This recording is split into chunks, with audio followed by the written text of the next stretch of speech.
in this direction, blue in this. So it's several streams really that are crossing the vicinity, even though they're very clearly separated in cell velocity.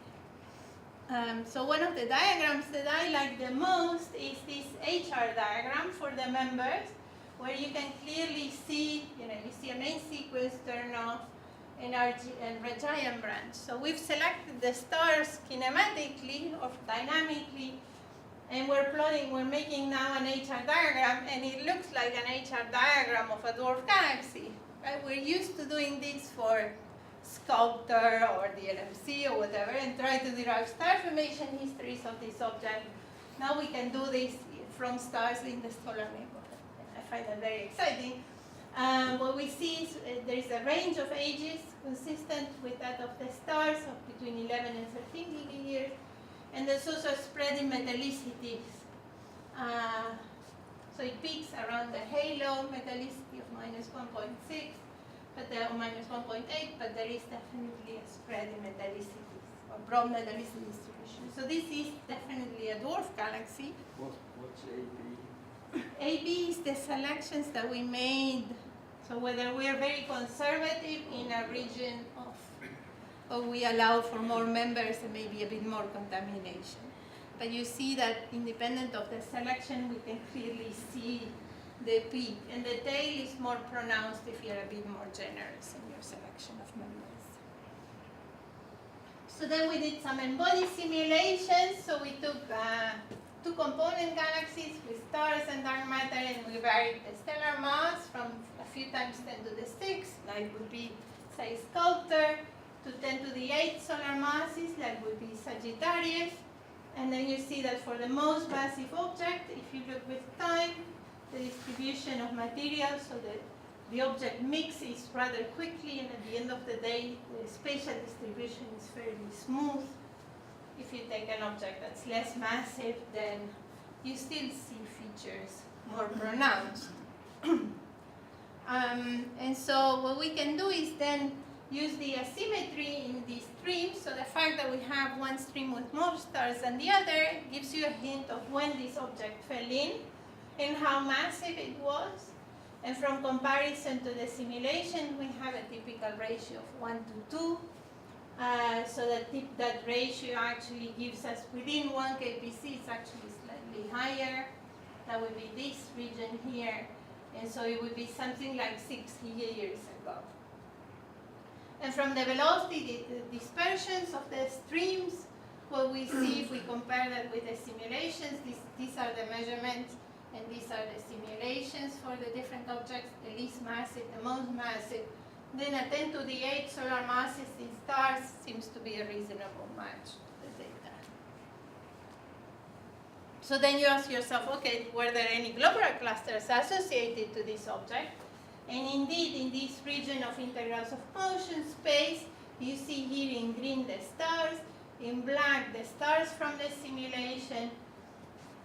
There's something like 7 globular clusters associated to this object. And then if one of the things that surprised me the most is that if you plot an H metallicity diagram, H metallicity for the globular clusters in the Milky Way that have H and metallicity determination homogeneously determined, then these globular clusters really follow a sequence here. And that's quite amazing. So if we then combine that with what we've learned so far, then we plot age and metallicity. We have the globular clusters from the Helmi streams. We have the globular clusters from the Sagittarius dwarf. These are these yellow points. And we have the globular clusters from Enceladus. These are these blue points. Then these globular clusters are from the main progenitor. They're on this orbit, so probably associated to the Milky Way itself. Then we're seeing that we can associate quite a few of the globular clusters to objects that we're discovering now, and that they follow very well-defined sequences. And in fact, the amplitude of this sequence, you can use a chemical evolution model, depends on the mass of the object. So the normalization here tells you what the mass of the object was. So in this case, this is the drag followed by the LMC, and this is the LMC, and this is, SMC, and WLM, another dwarf galaxy in the outskirts of the Milky Way. And so this is telling you the Helmi dwarf was less massive than Sagittarius, and that Enceladus was really the most massive of all, and contributed a lot of globular clusters. But it also tells you that there's room for a few other things here, and they're yet to be discovered in the Gaia data. So with that, I'll just put up my summary. I hope I convinced you that there's really a revolution going on in galactic astronomy, and that's driven by the fantastic data quality of Gaia. We saw at the beginning that the galactic disk experienced a perturbation, and that is leading us to rethink galactic dynamics. We think that the halo is largely the result of the accretion of one large object some 10 gigayears ago, with little room for an in situ halo. And I think what we've seen also is that it's really important to combine kinematics, like now we have from Gaia, with chemistry. And so this is one direction in which we really have to push, and there's a few surveys coming up, like WEAVE and Foremost in Europe, that will obtain detailed chemical abundances for large samples of stars.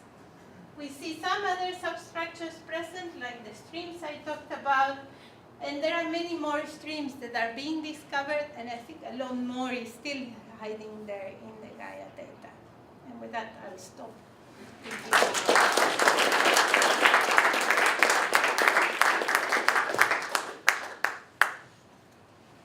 Okay.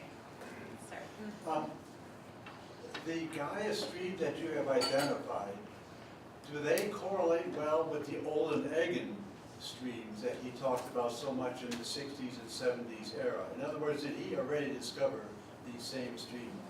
I know the Helmi streams are not associated to any of the structure that Egan discovered.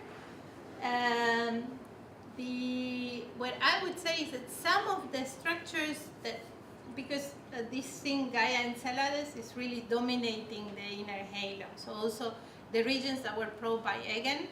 So it's likely that some of the structures he found are associated to streams from Gaia Enceladus.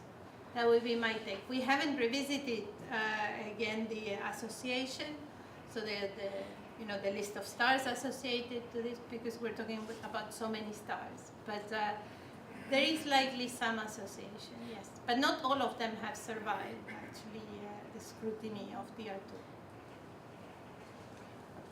Warren? So the interface between the disk and halo has become much more complicated, right? The idea that the Sagittarius would probably generate oscillations in the disk that get to very large amplitude. Is Gaia really mapping that out? I haven't seen a clear paper on that, and I was wondering if that's something. No, so I think the closest to that is the paper by Shervin Laporte on this, where he's looked at not just the, he's actually seen in his simulations of the of Sagittarius, he's actually seen a shell being produced, and he sees these mean motion, large-scale mean motions. I haven't seen a detailed model yet, but that has to come. Yeah. This is my feels of it. This is a bit naive, but presumably identifying these streams, so you have to, identifying an energy and angular momentum, for example, you have to know the potential of the Milky Way, which, as I understand it, is uncertain. And so what sort of limitations does that put on what you can identify, and what are the prospects of using Gaia data to improve our constraints on the potential? Right. So we haven't actually, we are taking, we're finding that many of the structures, because they are local, right, the energy, the variation of the potential, of reasonable potentials within the volume probed by the stars is not very large. And so it doesn't depend, the features don't depend on too much on which potential you use, provided it's reasonable. But indeed, you will want to go a step further and actually use the clustering that you're finding to say you have to maximize clustering, you would maximize clustering in the right potential. We haven't done that. It's something that we have in the back of our mind to try to constrain the potential. I think time dependence will also be something we have to consider. because energy is not really conserved. What are the effects of these mergers on the formation of the bulge? Yeah, good question. So some people are saying actually that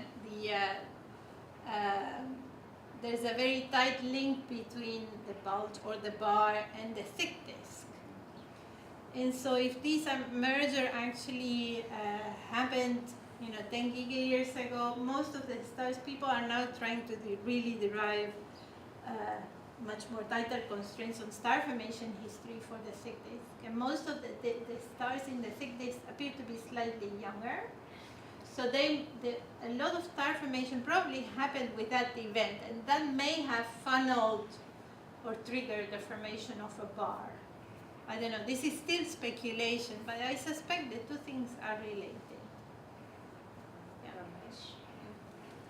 Yeah, so this energy angular momentum way of identifying, it's a great idea.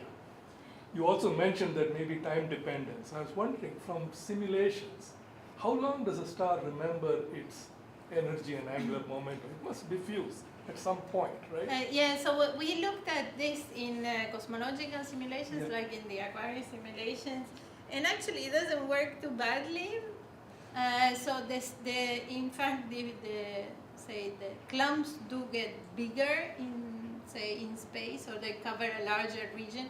Also because you have dynamical friction, so the satellite is losing energy as it comes along and loses material. So you get a larger spread, but coherence is still present. And so it's more complicated, clumps are less well defined, and so I think a part of the